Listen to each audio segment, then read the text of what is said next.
Out in the garage today, playing milly-milly with the Tormach back here, having a blast, and almost just broke a Haimer tip because I inadvertently hit this step button. And 35 bucks a crack, that gets pretty expensive for accidentally hitting a button. So we're gonna fix that in software, not just putting a piece of duct tape over it today. Check it out. We need to exit this software so we can restart the computer. Once it's shut down, just cycle the power on and off.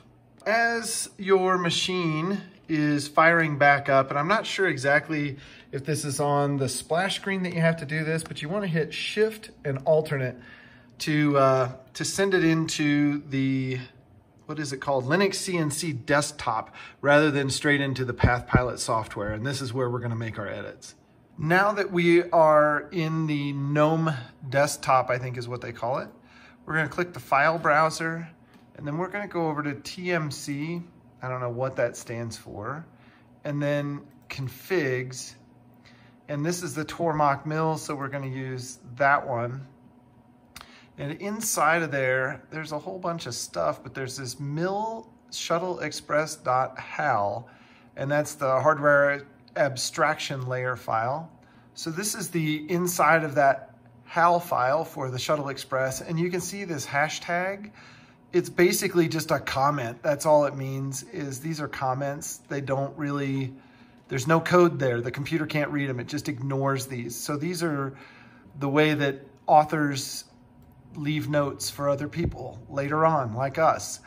And when we go down to this line 21, connect Shuttle Express buttons and wheels.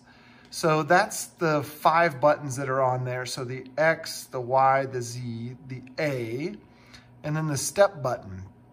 So the step button is the one that we don't want to do anything. What this is doing is it's telling us, or it's telling the computer to connect that button to this other button that's defined somewhere else. And then that is going to do a routine called cycle the step sizes. So that goes inside of PathPilot and steps through the step sizes. Wow, that's kind of weird to say. But what we're gonna do is we're just gonna put a little, there we go, little hashtag right in front of that so that it's noped out or commented out. And now that button, it won't know what to do. When you press that button, it doesn't have a definition anymore. So let's save this file up here, file save. And then we'll close out. And we'll close all of this stuff too. And then we'll come down here to menu and we'll hit quit. And instead of just quitting, we want to restart, and that'll reboot the machine, and we can test this out. It'll tell you that, but then it'll go ahead and reboot. Refiring the old PathPilot here. Hopefully it'll have our changes. There we go, it's firing up. Oh, what the? That looks pretty cool.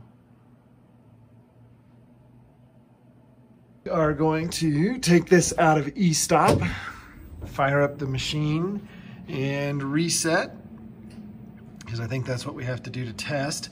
So the moment of truth, did our little hack work? So we're going to use the step button here. Not changing. If we change it from tense to thou, nope. And there, no. And one more there, no. So wherever we set this from now on, this button will no longer screw us up and cost us 35 bucks every time we accidentally hit it and then jog over and snap the tip off our Haimer. Hopefully that little tip will help a few people out, save a few bucks. You know, a couple mistakes cost you 100 bucks, and Haimer tips, that adds up in a hurry. So I am working on another hack. Hopefully I'll be able to share that sometime soon, using the Xbox 360 controller to control the mill. I haven't seen anybody else out there who's done it in a way where you get velocity control with the joysticks, but I've seen some people do individual buttons and things like that. So hopefully I'll be able to figure that hack out sometime soon and share it with everybody out there. Sorry I didn't get to share some cool projects today. I will share some cool things that I'm doing on this at a slightly later date. Until then, I'll see everybody later. Be good, guys. A little Easter egg for you if you want the directory home operator, whatever V you have, Python and Splash. This controls the splash screen at startup.